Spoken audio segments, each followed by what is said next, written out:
Good evening students. आज हम लोग ऑप्टिक्स का नेक्स्ट लेक्चर स्टार्ट करते हैं। ठीक है, आप लोग हेडिंग बना लो कॉम्बिनेशन ऑफ मिरर। ठीक है, और एक क्वेश्चन लिखो पहले। कॉम्बिनेशन ऑफ मिरर हेडिंग बनाए, क्वेश्चन लिखो। Find out the position of image, find out the position of image formed by the two reflection, formed by the two reflection.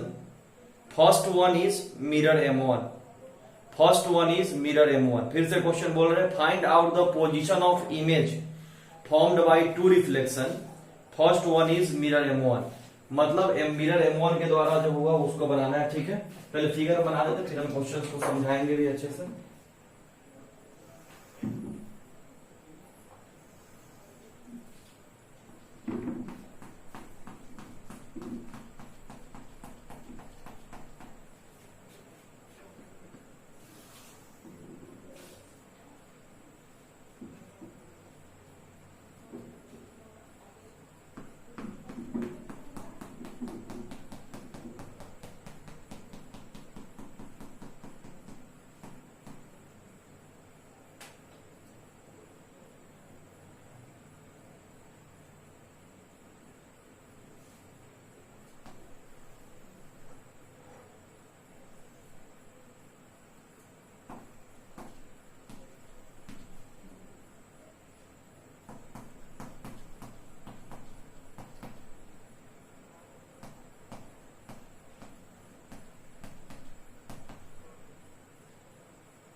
चलिए figure लिखिए और क्वेश्चन बनाइए।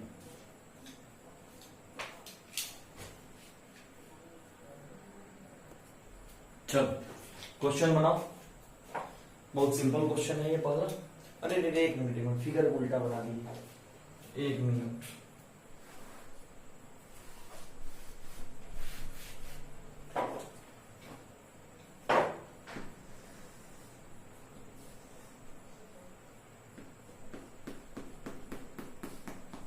ये कनकेव मिरर है, mirror M2 concave है और मिरर M1 कन्वेक्स है। Focal length इसका अपना दिया हुआ है मेरा 20 सेंटीमीटर। फोकल लेंथ कितना दिया हुआ बच्चा? 20 सेंटीमीटर। ये मिरर M2 हुआ, ये मिरर M1 हुआ। ऑब्जेक्ट यहाँ पर ये 20 सेंटीमीटर, ये 40 सेंटीमीटर। थोड़ा इसको फिगर को इधर से ताकि दिखाओ कि लगे। ये ऑब्जेक्ट मान लो ये 20 सेंटीमीटर, ये वाला 40 सेंटीमीटर, ये मिरर M1, ये mirror M2, focal length 20 centimetre. ठीक है, चलो दिमाग लगाओ और आराम से इसको खत्म करो। चलो जल्दी ट्राई करो।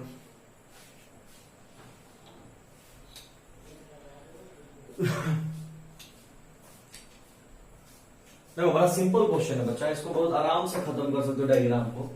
सबसे पहले कोई रियलाइट ऑब्जेक्ट से लो, मिरर पे टकराओ और मिरर पे टकराने के बाद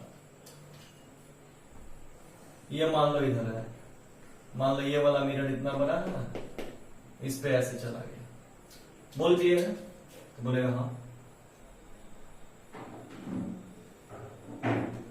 चलो इसमें कोई डाउट? तो बोलोगे ना। अब डॉट डॉट लाइन से खींच दोगे इसको यहां, तो इस ऑब्जेक्ट का ये वर्चुअल इमेज होगा। खुद देखो, हम इधर व्हाइट कलर से थोड़ा बोल्ड करते हैं कि दिखाई दे। डॉट डॉट से खींच दोगे तो ये इमेज बन जाएगा पहला। तो गौर से देखो, V बराबर UF बटा U माइनस एफ ऑलरेडी हम बढ़ा चुके हैं। तो V बराबर UF बटा U माइनस एफ जब ऑलरेडी हम बढ़ा चुके हैं तो कॉमन सेंस लगाओगे ऑब्जेक्ट डिस्टेंस कितना होगा। तो मान लो अगर ये पोल है तो रे लाइट ऐसे आ रहा है, हम पोल से उल्टा जाएंगे, यानी object distance -20। F focal length है तो कन्वेक्स का फोकस ऑलवेज पॉजिटिव होता है, तो फोकल लेंथ पॉजिटिव होगा यानी कि 20। फिर U माइनस एफ जो यहां पे है तो U के जगह पर -20, माइनस एफ के जगह पर -20।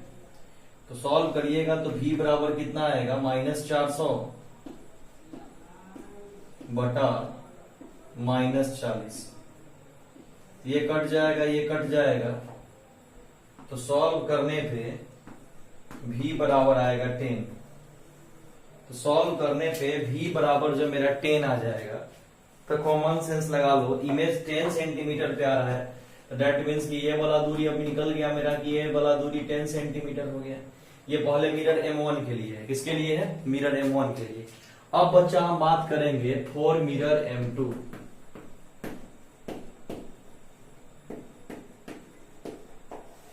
अब बच्चा दूसरे मिरर की अगर हम बात करें तो कॉमन सेंस लगाओगे दूसरे मिरर में, तो जैसे मान लो ये मेरा M2 दूसरा मिरर हुआ, तो इस मिरर से देखोगे पोल यहां होगा, तो देखो गौर से देखोगे ये जो वर्चुअल इमेज है, रफ में तुम देखो तुमको खुद दिख जाएगा। हम इधर रफ में बना करके फील दिलाने की कोशिश करते हैं कि मान लो कि ये मेरा अगर मिरर है, ये मिरर है, और यहां अगर ऑब्जेक्ट होगा तो एक रियलाइट ऐसे डायरेक्ट आता है। तो गौर से देखो, अगर ये मिरर को हटा दो, वो M1 को हटा दो, M2 से डायरेक्ट देखो, तो ये जो वर्चुअल इमेज है वो इस कनकेव मिरर के लिए ऑब्जेक्ट का काम कर रहा है। पक्का? तो ये ऑब्जेक्ट का काम करेगा मिरर M2 के लिए। दिख रहा है सारे बच्चे को कि मिरर M2 के लिए यह आई ऑब्जेक्ट का काम कर रहा है। तो मिरर M2 के लिए जब यह आई ऑब्जेक्ट का काम कर रहा होगा, ये जब हम सब लोग को दिख रहा है, तो यहां पर हम क्या करेंगे, सबसे पहले एक सिंपल कॉन्सेप्ट लगाएंगे कि फॉर मिरर M2 जब करना है तो मिरर M2 के लिए हम यहाँ पर क्या लिख लेंगे, u इक्वल टू कितना हो जाएगा, तो u इक्वल टू हो जाएगा मिरर M2 के 40 20 60 10 70 यानी -70। इसके लिए फोकल लेंथ क्या हो जाएगा, -20, क्योंकि कनकेव का फोकस निगेटिव होता है।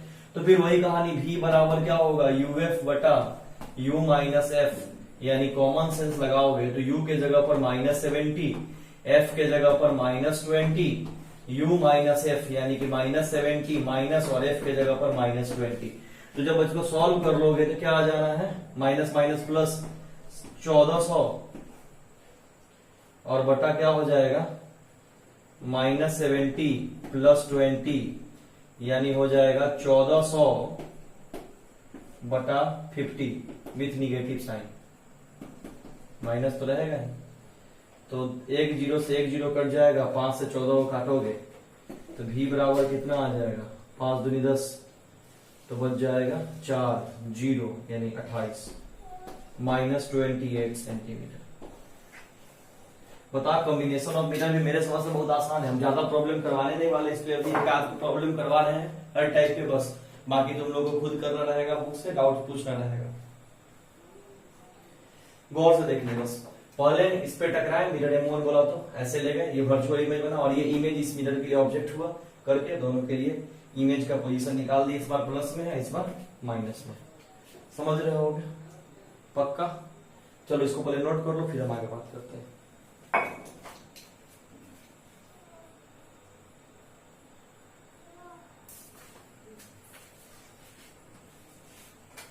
चलो बच्चों अब देखो इधर, अगला क्वेश्चन लेते हैं।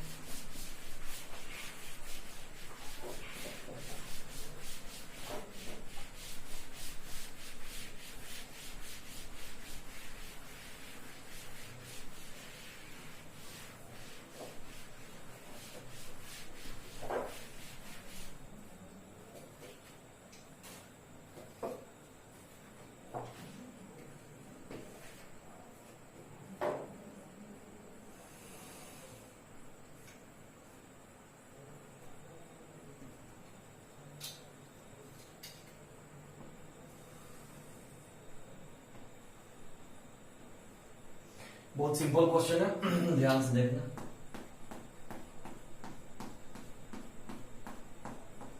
कॉम्बिनेशन ऑफ मिरर में थोड़ा टफ कर रहे हैं।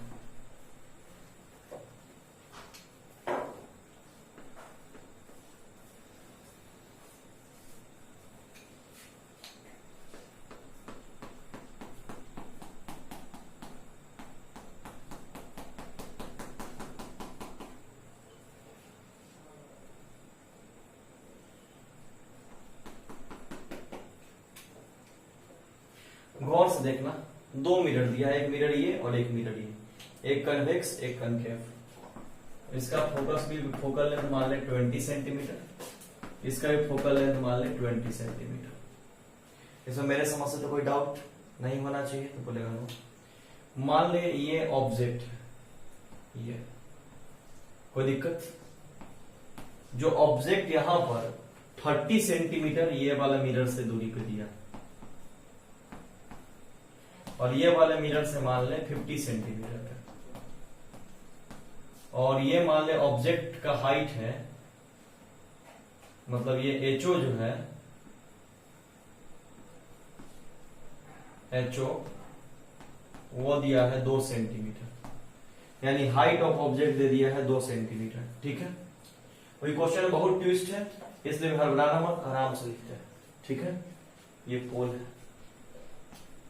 गौर से सुनना।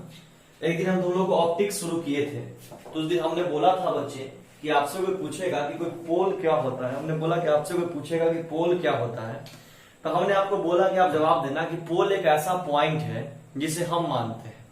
हमने बोला था कि आप ध्यान देना कि पोल एक ऐसा पॉइंट है जिसे हम मानते हैं, वो मिरर के ऊपर कहीं पर भी मान सकते हैं, जहां से हमें इमेज डिस्टेंस निकालना और ऑब्जेक्ट डिस्टेंस निकालना आसान हो जाए, उसी को पोल बोलते हैं। और पोल से होकर जो एक लाइन पास करता है उसको प्रिंसिपल एक्सिस बोलते हैं। अरे बोल समझ में आ रहा है? तो हमने बोला था कि 90% क्वेश्चन में मिरर के मिड पॉइंट को ही पोल मानते हैं और हम बना लेते हैं। जैसे इस क्वेश्चन में भी देखो, इस मिरर के मिड पॉइंट को हमने यहाँ पर पोल मान लिया, लेकिन हर वक्त जरूरी नहीं है। हमने क्या बोला था कि पोल एक ऐसा पॉइंट जिसे हम मानते हैं। तो ये क्वेश्चन को एडवांस लेवल में बनाने के लिए, टफ बनाने के लिए हम क्या करते हैं, इस क्वेश्चन में 2 प्रिंसिपल एक्सिस ले लेते हैं। एक कि प्रिंसिपल एक्सिस 1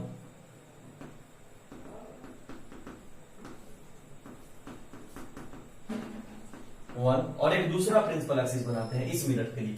ये वाले मिरर के लिए ये एक्सिस है, अब ये वाला मिरर के लिए बनाते हैं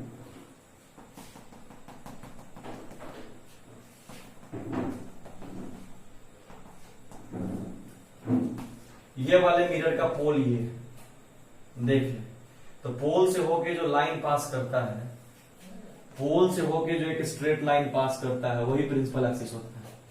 तो ये वाले मिरर के लिए ये पोल, बोल समझ में आया? या ऐसे बना दे कि मिरर को थोड़ा छोटा कर दे,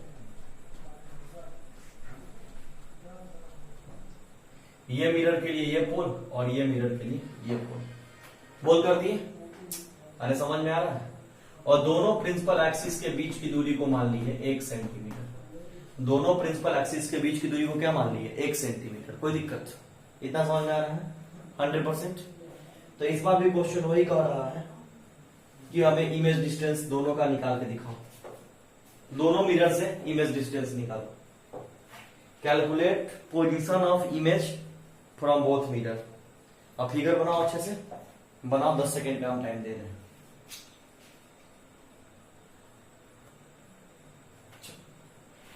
तुम स्क्रीन पॉज करके बनाना, हम बनाना स्टार्ट करते हैं। देखिए, सबसे पहले हम बनाते हैं कनकेव मिरर के लिए। ये मेरा कनकेव मिरर है। तो सबसे पहले गौर करना कि हम कनकेव मिरर के लिए अगर बनाते हैं तो कनकेव मिरर के लिए ऑब्जेक्ट डिस्टेंस कितना होगा? तो बोलेगा 30 सेंटीमीटर। तो पोल के इस तरफ है, मतलब -30। कनकेव का फोकल ऑलवेज निगेटिव होता है, यानी -20। तो V बराबर हमने पढ़ा है UF बटा U माइनस F। तो V कितना आ जाएगा? तो U के जगह पर -30, F के जगह पर -20 बटा U माइनस F, यानी -30 माइनस F के जगह पर -20। तो V बराबर कितना हो जाएगा? 600 बटा -30 प्लस 20, यानी V इक्वल टू हो जाएगा 600 बटा -10, ये कट जाएगा, यानी V बराबर आया -60। यानी इमेज डिस्टेंस जो मेरा है वो मेरा इमेज डिस्टेंस आ गया आपका -60। तो इमेज डिस्टेंस -60 आ गया। तो इस मिरर के लिए, ये वाले मिरर के लिए, ये वाले मिरर के लिए इमेज डिस्टेंस -60 आ गया। तो मान लीजिए कि हाइट ऑफ ऑब्जेक्ट ये है, तो हाइट ऑफ इमेज इधर होगा अपना।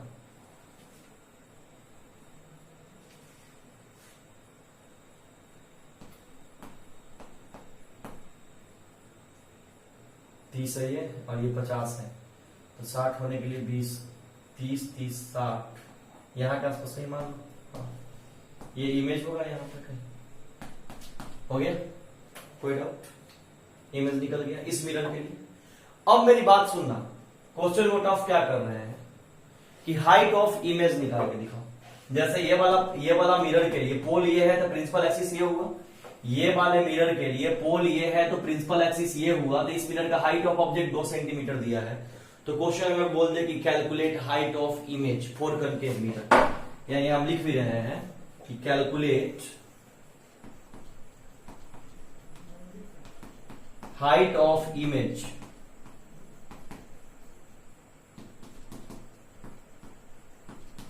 फॉर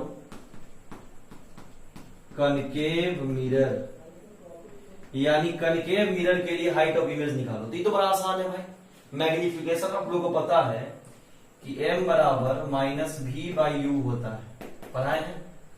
तो माइनस भी बाई यू तो क्या हो जाएगा, माइनस भी के जगह पर माइनस 60 और ऑब्जेक्ट डिस्टेंस u के जगह पर कितना होगा माइनस 30। ये माइनस ये कट जाएगा तो 30 दूनी 60, तो मैग्निफिकेशन आ जाएगा -2।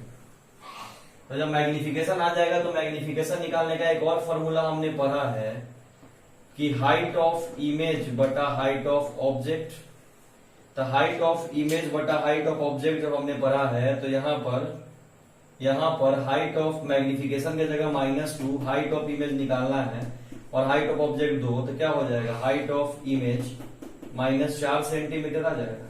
मतलब हम ये भी निकाल सकते हैं कि इमेज डिस्टेंस 60 सेंटीमीटर है और हाइट ऑफ इमेज पहले वाले मिरर से कितने दूरी पर है, 4 सेंटीमीटर दूरी पे। यानी ऐसे करके दिखा देगा कि ये मेरा 4 सेंटीमीटर दूरी पे हाइट ऑफ इमेज है। 4 सेंटीमीटर दूरी पे क्या है बच्चा, हाइट ऑफ इमेज है। किससे, तो पहले वाले प्रिंसिपल एक्सिस से। पक्का।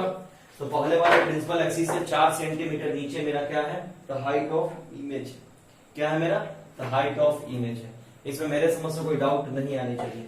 बोलोगे नो सर, ये समझ में आ रहा होगा तो बोलोगे हाँ, इसमें कोई दिक्कत नहीं। चलो अब इसको यहां तक तो ले आ जाओ, अब अगले मिनट की बात करेंगे। यहां तक जल्दी आओ, अब हट जा रहे 10 सेकंड के लिए, पूरा बोर्ड भरा हुआ है, जल्दी से यहां तक करें।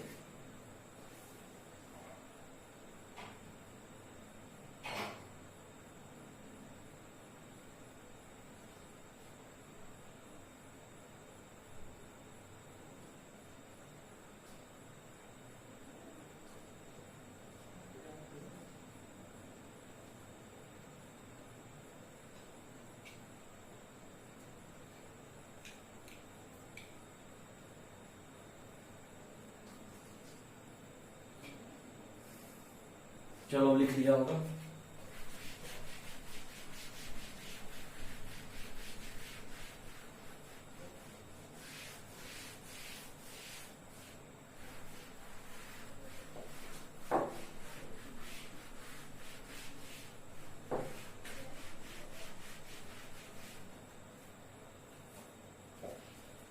अब देखो कन्वेक्स के लिए, इसके लिए यानी प्रिंसिपल एक्सिस अब ये हो जाएगा।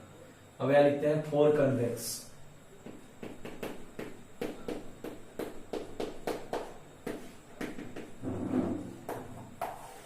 तो कन्वेक्स मिरर के लिए खुद सोचोगे तो कन्वेक्स मिरर के लिए तुम्हें दिखाई देगा कि ऑब्जेक्ट डिस्टेंस कितना है, यही।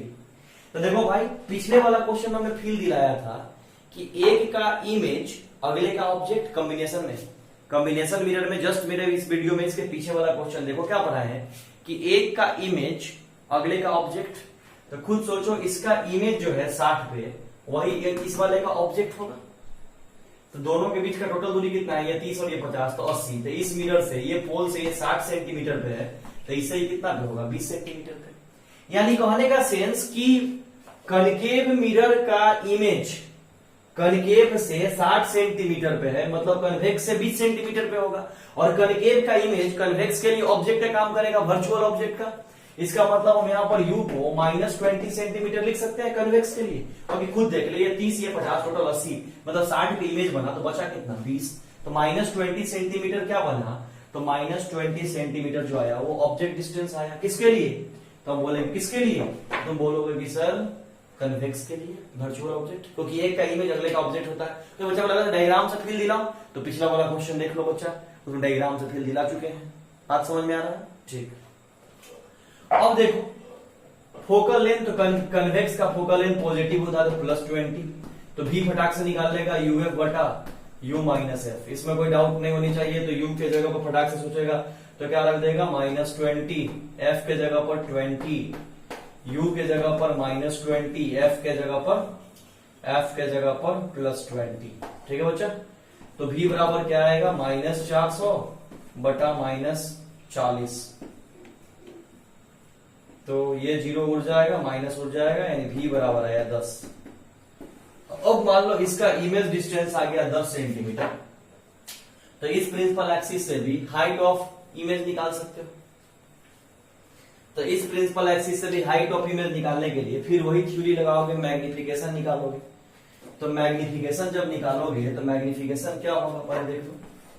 m बराबर -v/u, तो -v के जगह पर -10 और u के जगह पर -20। ये कट गया, 0 से 0 कट गया, तो मैग्निफिकेशन आ गया 1/2। अब तो बड़ा आसान है कि साइज ऑफ इमेज बटा साइज ऑफ ऑब्जेक्ट करके काम बना लोगे, यानी m बराबर हाइट ऑफ इमेज बटा हाइट ऑफ ऑब्जेक्ट। तो सोचो m के जगह पर क्या रखेंगे, 1/2।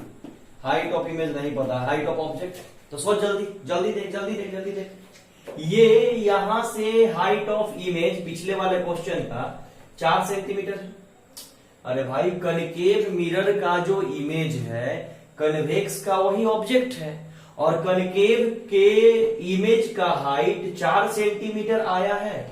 तो गौर से देख, ये दोनों प्रिंसिपल एक्सिस के बीच में, ये दोनों प्रिंसिपल एक्सिस के बीच में गैप कितने सेंटीमीटर का, 1, और यहां से हाइट 4, तो बचा कितना, 3।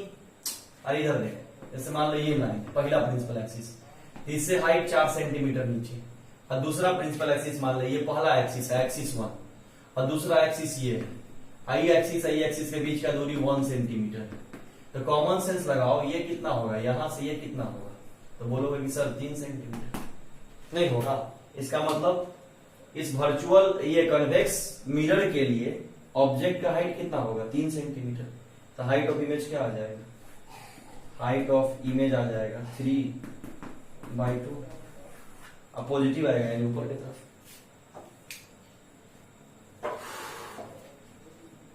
सॉरी, ये तो नीचे की तरफ है ना, ये तो 3 माइनस में होगा, ये नीचे की तरफ है ना, तो माइनस में होगा, तो -3/2। बात समझ में कैसे निकालना है, बहुत दूर के पढ़ा रहे हैं। अगर डाउट आए तो ग्रुप में भेजना, तो फिर इस पे और वीडियो बना देंगे, और नहीं डाउट आएगा तो हम अगला वीडियो आगे बनाएंगे। ठीक है, चलो फिर इसको नोट करो, फिर हम आगे पढ़ाते हैं। बहुत पढ़ाना है।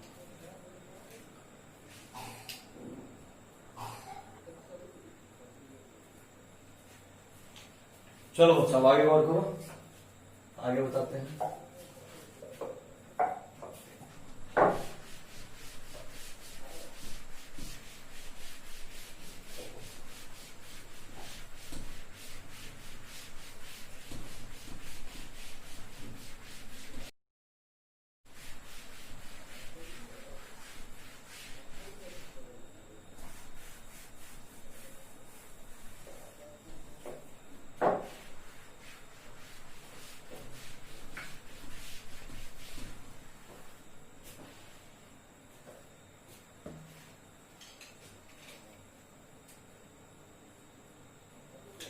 अगला क्वेश्चन देखो, मान लो प्रिंसिपल एक्सिस है, कॉम्बिनेशन ऑफ मिरर नहीं करवाना है। और दोनों किनारे पे एक ही एक्सिस के 2 मिरर लगा दिए, जैसे मान लो एक में ये कन्वेक्स और ये मान लो कनकेव।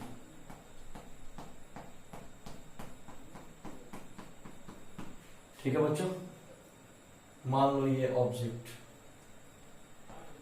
ऑब्जेक्ट से ये मिरर का दूरी दे दिया है 20 सेंटीमीटर, और ऑब्जेक्ट से ये वाले मिरर का दूरी दे दिया है 30 सेंटीमीटर। ठीक है, और ये फोकल लेंथ है, तो फोकल लेंथ 20 है, मानते चलो 20 सेंटीमीटर, इसका भी फोकस 20 सेंटीमीटर, फोकस यानी फोकल लेंथ 20 सेंटीमीटर।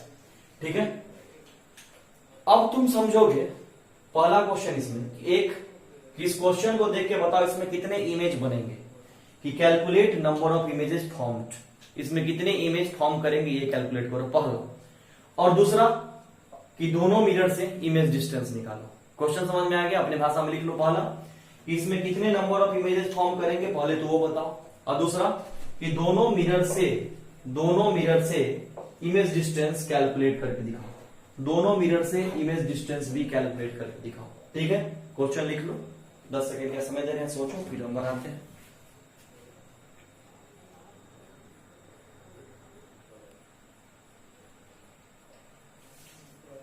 चलो सबसे पहले देखो कैसे बनाते हैं इसको। मान लो कि यहां पर एक मिरर है, ऑब्जेक्ट ही है, इस मिरर पे टकराया और कोई रिया लाइट ऐसे चला गया। ठीक है बच्चों, तो बोलोगे यहां से, तो डॉट डॉट लाइन से अगर इसको खींचोगे तो यहां इमेज बन जाएगा, तो बोलोगे हाँ। इसमें कोई डाउट था ना? एक रिया लाइट ऐसे लो, इस मिरर पे टकराया है और टकरा के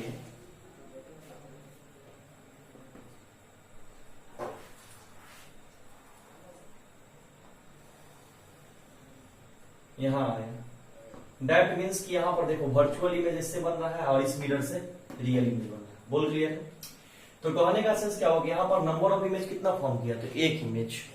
आपको मैं से एक बार इसी टाइप का क्वेश्चन एम्स में करवाए भी थे, एम्स में पूछा हुआ क्वेश्चन आपको पिछले वीडियो में बहुत पहले हम करवा दिए थे, लेकिन यहाँ कॉम्बिनेशन ऑफ मिरर में भी पूछ सकता है। तो आप पहले तो बताइएगा यहाँ पर एक इमेज फॉर्म करेगा, कितना image? Number of images form equal to 1, number of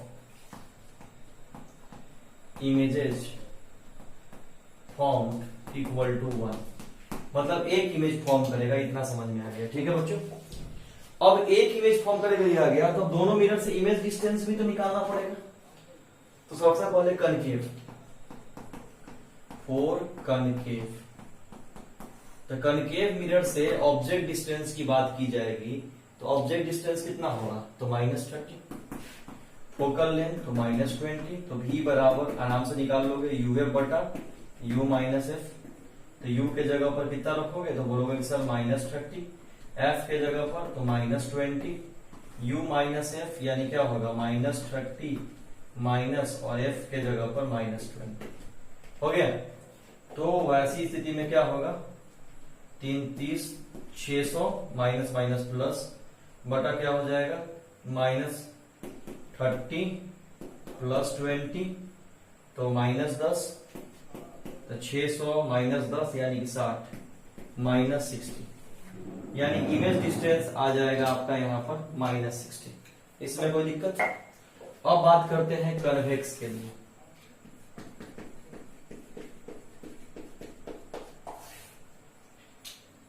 तो कन्वेक्स की जब हम बात करेंगे तो कन्वेक्स के लिए ऑब्जेक्ट डिस्टेंस कितना हो जाएगा? तो ये यहां से ये वाला दूरी कन्वेक्स के लिए होगा, तो कन्वेक्स के लिए हो जाएगा मेरे समझ से यहाँ पर 20 सेंटीमीटर, -20। कन्वेक्स के लिए फोकल लेंथ +20, तो भी निकाल लो uf बटा u माइनस एफ। समझ में आ रहा होगा? तो 100%। इसमें मेरे समझ से कोई डाउट नहीं होगा। समझ में आ रहा है ना? लिख लो।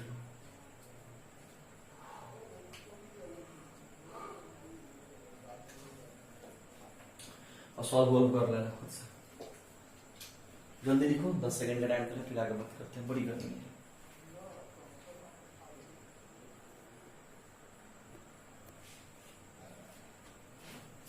चलो अब एक लास्ट टॉपिक है रिफ्लेक्शन, उसको भी आज खत्म करते हैं।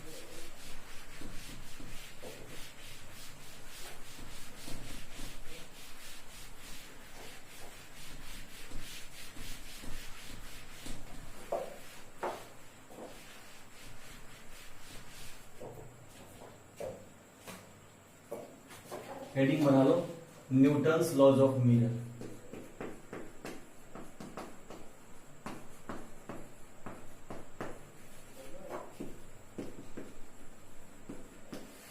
ये बड़ा आसान टॉपिक है। मान लो हमने कनकेव मिरर ले लिया,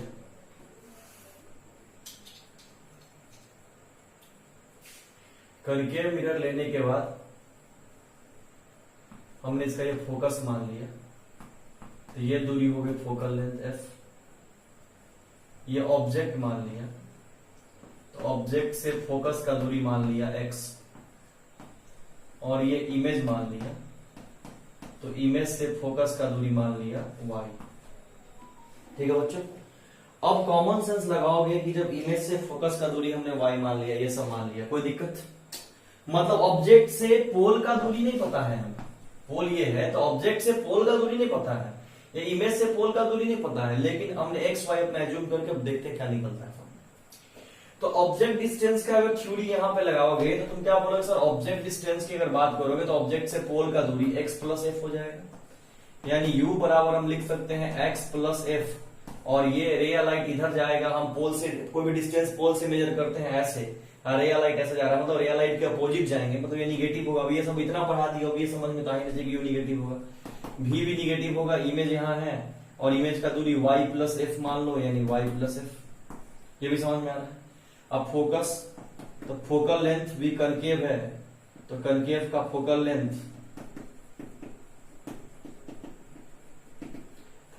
भी माइनस एफ होगा। ठीक है बच्चों, अब हम लोग मिरर फॉर्मूला अगर लगाएं,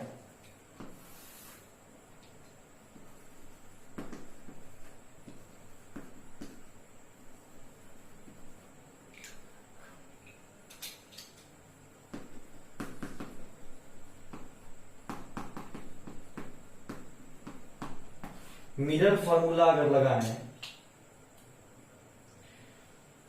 तो 1/v plus 1/u equal to 1/f, तो v के जगह पर minus y plus F, u के जगह पर 1/माइनस x plus F equal to minus F. तो ये माइनस माइनस माइनस कॉमन करके काट देता, डायरेक्ट काट दिए। एलसीएम लेगा अगर, तो एलसीएम लेगा तो क्या आएगा LCM, y plus F into x plus F, यहां गुना कर दे x प्लस एफ से, अब प्लस इधर मल्टीप्लाई कर दे y प्लस एफ से, i इक्वल टू क्या हो जाएगा 1/f।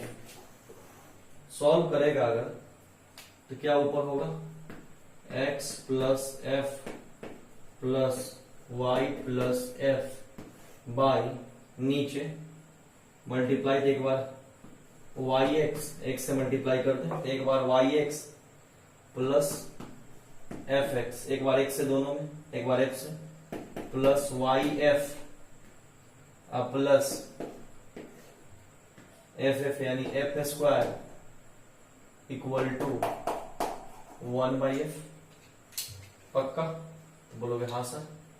तो कॉमन सेंस लगाओगे, ऊपर क्या होगा सॉल्व करने पे, तो x plus Y plus 2f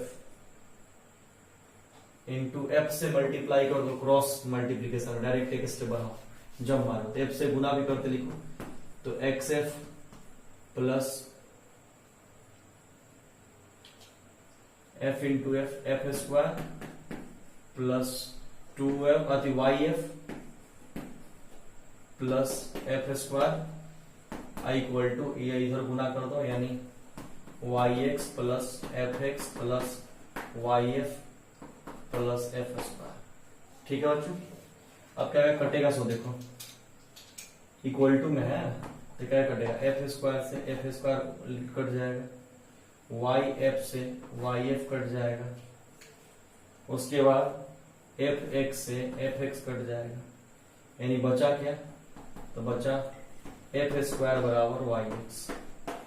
आया? यही होता है न्यूटन्स लॉ ऑफ मिरर, इसी को बोलते हैं बच्चा न्यूटन्स लॉज ऑफ मिरर। क्या बोलते हैं इसको? न्यूटन्स लॉज ऑफ मिरर, जिसमें क्या कहा जाता है कि y जो है वो कहाँ का दूरी है, तो इमेज से फोकस का, और x जो है कहाँ का, ऑब्जेक्ट से फोकस का, और तो वैसी स्थिति में फोकल लेंथ वगैरह निकालने के लिए फटर यूज में आता है। ये पहले यूज में आता था, उतना इस पे क्वेश्चन वगैरह नहीं भी आता है, लेकिन डायरेक्ट हम बता दिए हैं कि अगर कहीं तुमसे जेईई एडवांस में या कहीं पर भी न्यूटन्स लॉ ऑफ मिरर के लिए एक्सप्रेशन निकालने का ऑप्शन पूछ दे दूरी दे करके, जैसे मान लो वहां दे दे कि ऑब्जेक्ट से फोकस का दूरी a है, इमेज से फोकस का दूरी b है, तो फोकस से पोल का दूरी का रिलेशन बताओ, f और ab में रिलेशन बताओ, तो क्या निकलेगा, एफ स्क्वायर बराबर ab निकलेगा ना। वही डायरेक्ट रिलेशन कभी कभी जेईई में पूछता है, इसलिए उसको डायरेक्ट रिलेशन निकालवा दिए। ठीक है, चलो नोट कर लो। वही जगह पर रिफ्लेक्शन बच्चों आपका समाप्त हो गया। उतने दिन से जो ऑप्टिक्स में उतना लेक्चर पढ़ाए हैं ये केवल रिफ्लेक्शन था, अब आपका स्टार्ट करेंगे रिफ्लेक्शन, यानी अब दो मीडियम का खेला होगा। रिफ्लेक्शन पूरा खत्म, इसी के अंदर अब रिफ्लेक्शन के अंदर ही अब आपका अभी पहले बहुत सारा टॉपिक आएगा, उसके बाद इसी के अंदर लेंस आएगा, उसका बाद आपका रे ऑप्टिक्स समाप्त हो जाएगा। ठीक है, जल्दी बोले इसको लिखिए, फिर हम आगे बात करते हैं।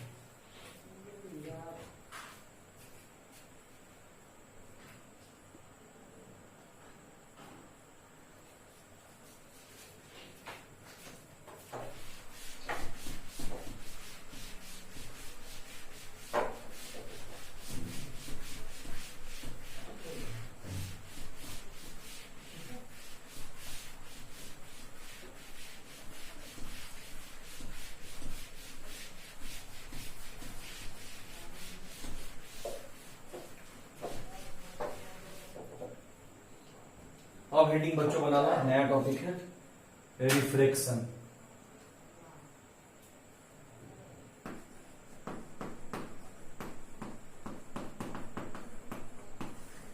ठीक है बच्चों, अब बात उठता है, कोई पूछेगा रिफ्रैक्शन क्या होता है। तो सबसे पहले समझना बच्चा, हम दो तीन कहानी का खेला स्टार्ट करते हैं, बहुत मजा आएगा।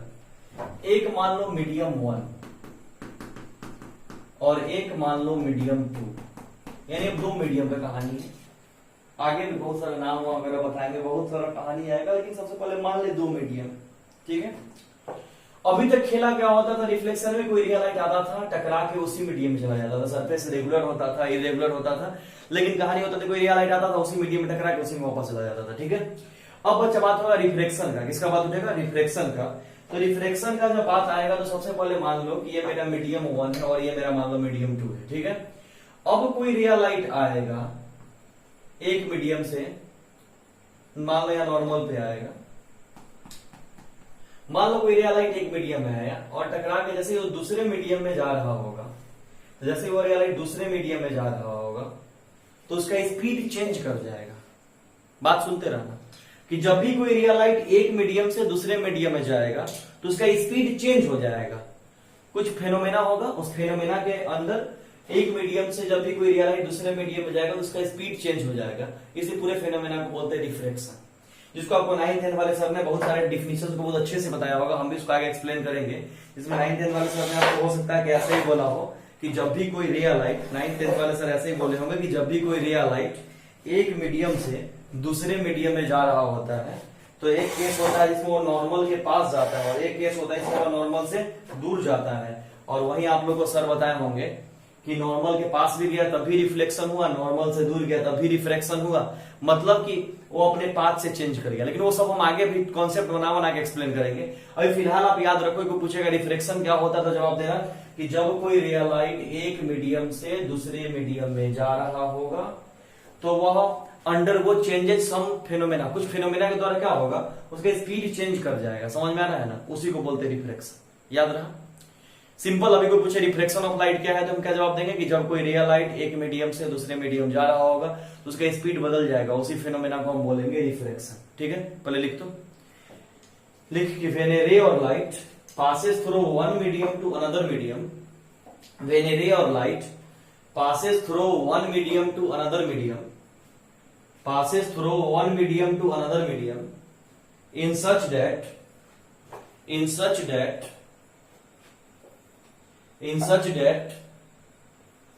it undergoes changes, such that it undergoes changes its speed or velocity, changes its speed or velocity, changes its speed or velocity. This phenomena is called refraction. This phenomena is called refraction. हो गया, इसी phenomena को refraction बोलते हैं। ठीक है, अब समझो, पहले बहुत इंपॉर्टेंट बात बता रहे, सुनना कि जब भी कोई रियल लाइट एक मीडियम से दूसरे मीडियम में जाता है तो याद रखना कि उसका स्पीड चेंज हो जाता है, इसका वेवलेंथ चेंज हो जाता है,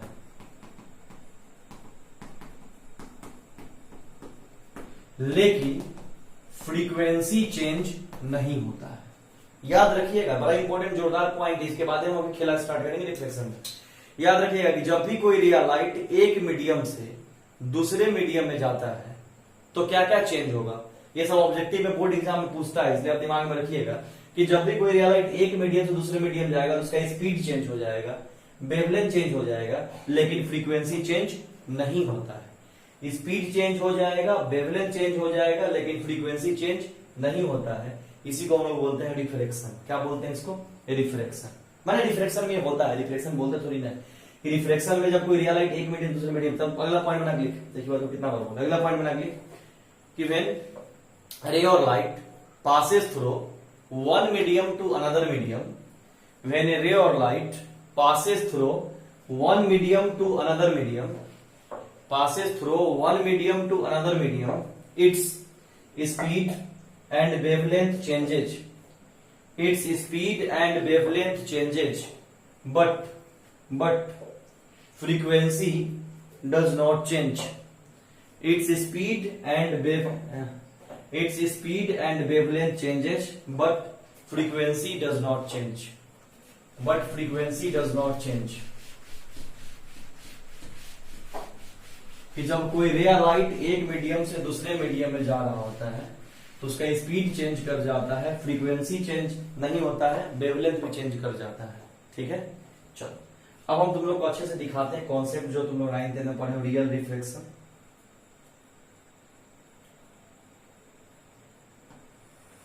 मान लो बच्चा ऊपर वाले मीडियम का नाम हम रेयरर मीडियम डाल दें और नीचे वाले का मान लो हम डेंसर मीडियम नाम डाल दें, और यहीं से रियल रिफ्लेक्शन आ रहा है, ध्यान से देखना। तो मान लो कि जब कोई रे लाइट रेयरर मीडियम से चला और जैसे वो डेंसर मीडियम में गया तो देखो नॉर्मल की तरफ मुड़ गया, देखो ऐसे जाता, रियलिटी में नहीं मुड़ता तो ऐसे जाता, लेकिन नॉर्मल की तरफ वो झुक गया। तो सबसे पहले समझना कि यहां जो नॉर्मल के साथ जो रे एंगल बनाया उसको बोले एंगल ऑफ इंसिडेंस, और यहां जो नॉर्मल के साथ रे बना उसको बोले एंगल ऑफ रिफ्रैक्शन। इसको बोले एंगल ऑफ इंसिडेंस, इसको बोले एंगल ऑफ रिफ्रैक्शन। यानी इस रे को बोले इंसिडेंट रे और इस रे को बोले रिफ्रैक्टेड रे। ठीक है बच्चों, अगला केस देखो। अब मान लो ऊपर हमने बना दिया डेंसर और नीचे बना दिया रेयरर, ये हमने लाइन ले लिया। ठीक है, अब क्या कहा जा रहा है सुनना कि जब कोई रे लाइट एक मीडियम से दूसरे मीडियम में जाएगा, देखो नॉर्मल से दूर भाग रहा है, नॉर्मल से दूर जा रहा है, ये भी इंसिडेंट रे है, ये भी रिफ्लेक्टेड रे है, ये एंगल ऑफ इंसिडेंस हुआ, ये एंगल ऑफ रिफ्लेक्शन हुआ। ठीक है बच्चों, तो समझना क्या है सबसे इंपॉर्टेंट बात समझना क्या है कि जब भी कोई रे लाइट रेयरर से डेंसर जाती है तो नॉर्मल के पास आती है, और जब भी कोई रे लाइट डेंसर से रेयरर जाएगा तो नॉर्मल से दूर जाता है। ये बात सिंपल कॉन्सेप्ट है जो आप पढ़े हुए हैं। ठीक है, डायग्राम बनाइए, पहले जल्दी डायग्राम बनाइए।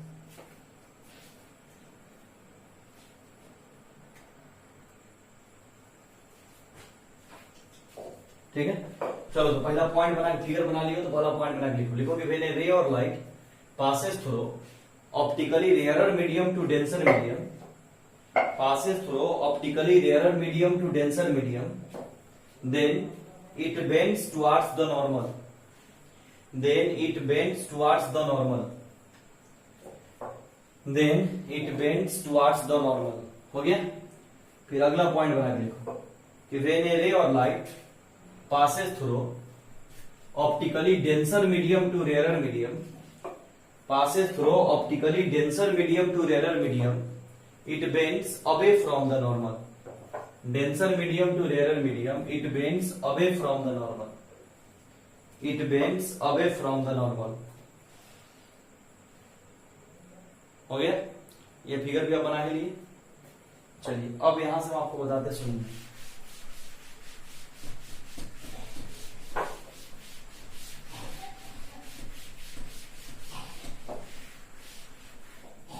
हेडिंग बनाइए रिफ्रैक्टिव इंडेक्स।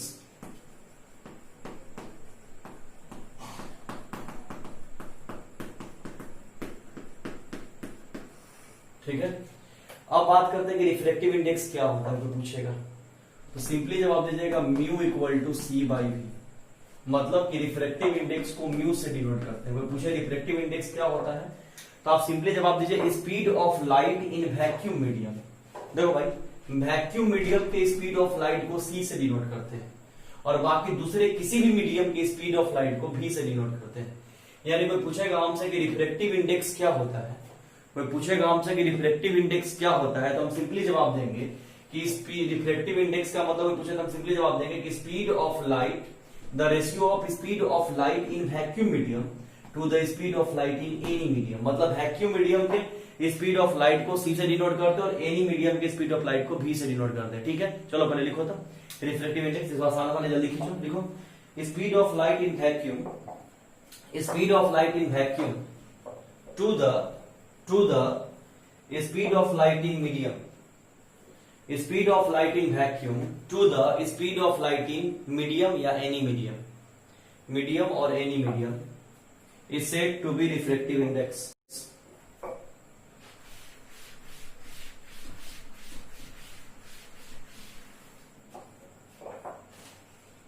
ठीक है, अब गौर करना, रिफ्रैक्टिव इंडेक्स को म्यू से डिनोट करते हैं, mu equal to C by V. अब म्यू इक्वल टू जब सी बाई वी होगा तो ये सी का मतलब क्या हुआ, स्पीड इन वैक्यूम मीडियम और स्पीड इन एनी मीडियम।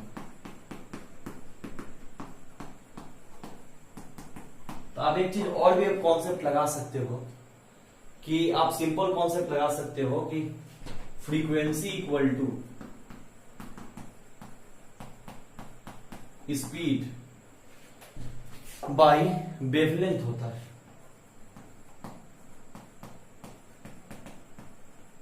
ठीक है, तो कॉमन सेंस लगाओ, स्पीड इक्वल टू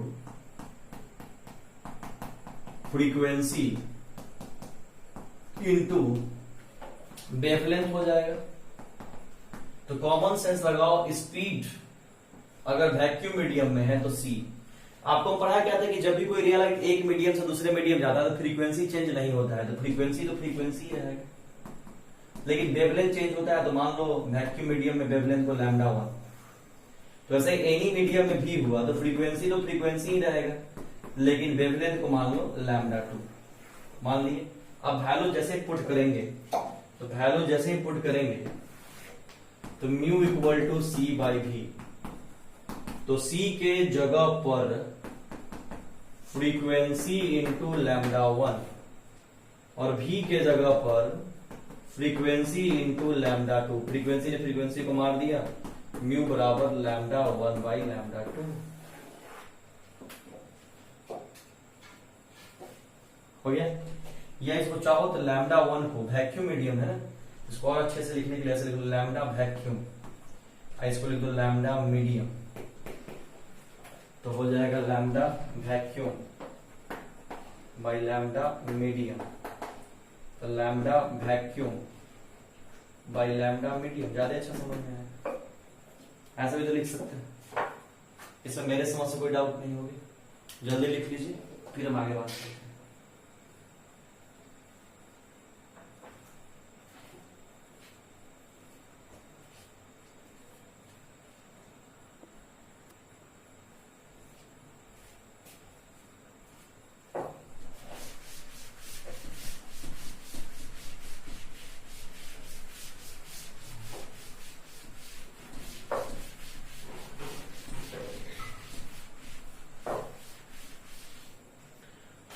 अगला हेडिंग बनाओ, छोटा सा टॉपिक है relative refractive index.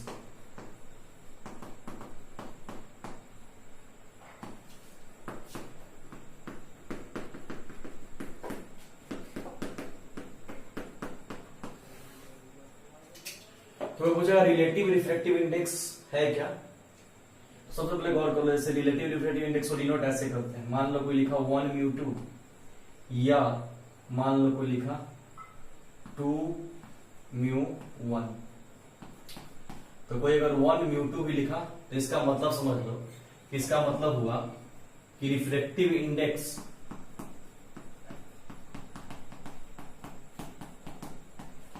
Index of medium 2 with respect to medium 1 या 2μ1 लिखा, तो इसका मतलब समझना refractive index of medium 1 with respect to medium 2। मतलब समझो कि अगर ऐसे लिखा रहा है, डिनोट किया रहा है, तो समझना कि रिफ्लेक्टिव इंडेक्स हमें मीडियम 2 का निकालना है। किसके रिस्पेक्ट में? 1 के रिस्पेक्ट में। या ऐसा लिखा रहा है तो समझना कि हमें रिफ्लेक्टिव इंडेक्स निकालना है। किसका? तो मीडियम 1 का। किसके रिस्पेक्ट में? तो 2 के रिस्पेक्ट में। मतलब ऊपर लिखा रहेगा तो रिस्पेक्ट, और नीचे लिखा रहेगा तो उस मीडियम का निकालना है। ठीक है। और निकालने में उल्टा काम करता है रिलेशन। जैसे ये देखो, मान लो कि लिखा कि हमें 1μ2 निकालना है। क्या निकालना है? 1μ2। मतलब मीडियम 2 का रिफ्रैक्टिव इंडेक्स निकालना है। किसके रेस्पेक्ट में? 1 के रेस्पेक्ट में। तो याद रखना, जिसके रेस्पेक्ट में निकालना होता है उसके स्पीड को पहले ऊपर, और जिसका निकालना होता है उसको नीचे। मतलब जैसे समझ लो कि 1μ2 का मतलब हुआ बच्चा कि refractive index of medium 2 with respect to medium 1। मतलब कि हमें मीडियम 2 का रिफ्रैक्टिव इंडेक्स निकालना है। मीडियम 2 का रिफ्रैक्टिव इंडेक्स निकालना है किसके रेस्पेक्ट में? मीडियम 1 के रेस्पेक्ट में। तो जिसके रेस्पेक्ट में निकालना हो उसके स्पीड को ऊपर, और जिसका निकालना हो उसको नीचे। मतलब speed of light in medium 1 to the speed of light in medium 2। ये यानी 1μ2 इक्वल टू क्या हो गया? v1/v2। ठीक है, कोई डाउट? वैसे ही मान लो कि बोलेगा कि 2μ1 निकालना है, तो कैसे? तो 2μ1 निकालना है तो उल्टा v2/v1। मतलब क्या हुआ कि हमें रिफ्रैक्टिव इंडेक्स निकालना है मीडियम 1 का। किसके रेस्पेक्ट में? 2 के रेस्पेक्ट में। ठीक है, चलो जैसे हेडिंग रिलेटिव रिफ्रैक्टिव इंडेक्स बना दियो, समझा दिए, कुछ समझ में आ जाएगा। आसान टॉपिक है। डैश करके लिखो कि relative refractive index of medium 2, relative refractive index of medium 2 with respect to medium 1। Relative refractive index of medium 2 with respect to medium 1 with respect to medium 1 is defined as the ratio of